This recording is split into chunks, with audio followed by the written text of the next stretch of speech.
Today our guest is the co-chairman of Azerbaijan Social Democratic Party, Araz Alizadeh. Welcome to our studio.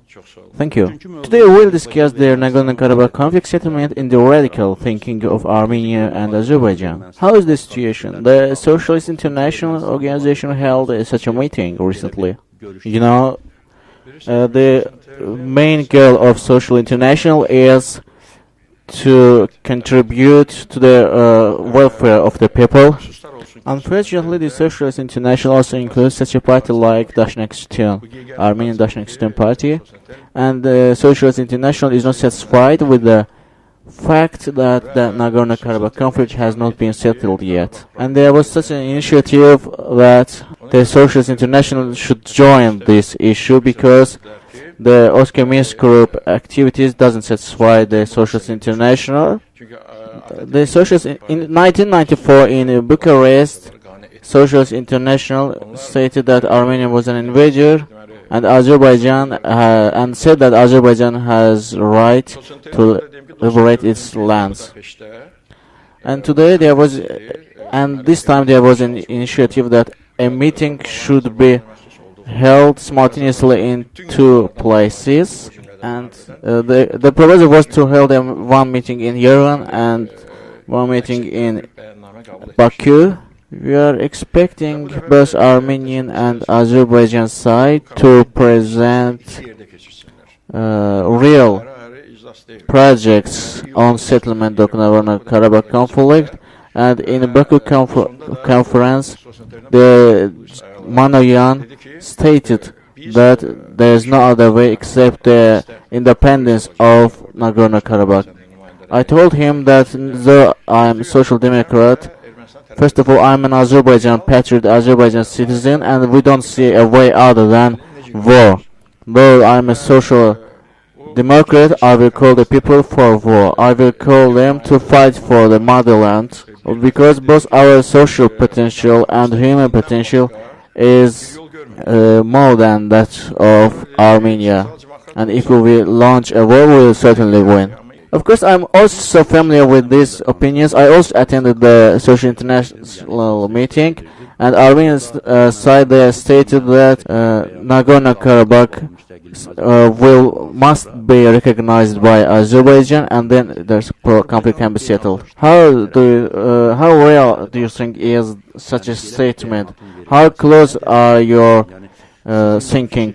You know, our thinking is not close at all. I must say that there is such an opinion in the Azerbaijan that Araz Alizadeh me invited the Armenian side. You know, Ahmadinejad, the United States hates them.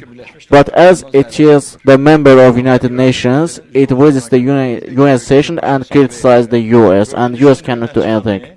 And here, the Socialist International Secretary General addressed a letter to Azerbaijan President. Azerbaijan President allowed to hold a meeting here in Baku, and Dashnakistan Party members also attended the meeting conference as the member of Socialist International, and you saw our disputes erupted during the conference, and we argued there. And the opinion of the whole conference was that Armenians had a destructive position. I also attended Congress in Geneva, and I stated that Armenians are nationalists, socialists, like fascists. Here I again stated it. But besides, Socialist International Secretary General stated that the dialogue must be continued, and the leadership of the Dashnakistan Party visited Baku. What were their impressions? They saw the public opinion, the general view.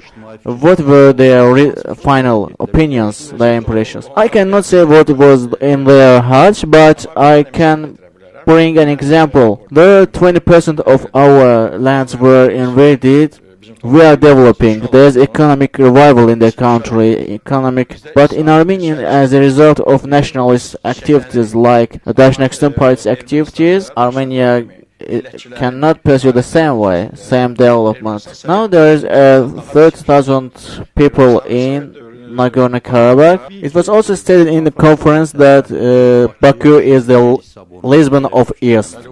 Yes, the Ukrainian representative Yuri Bazilgan said that Baku is located in Eastern, and it's more like Lisbon. And the Georgian representative's speech is also interesting. He has said that the dialogue should be held at a larger format, and he appealed to the Russian side and said that it's time to launch dialogue between Georgia and South Ossetia and Abkhazia. And it is possible to extend this dialogue.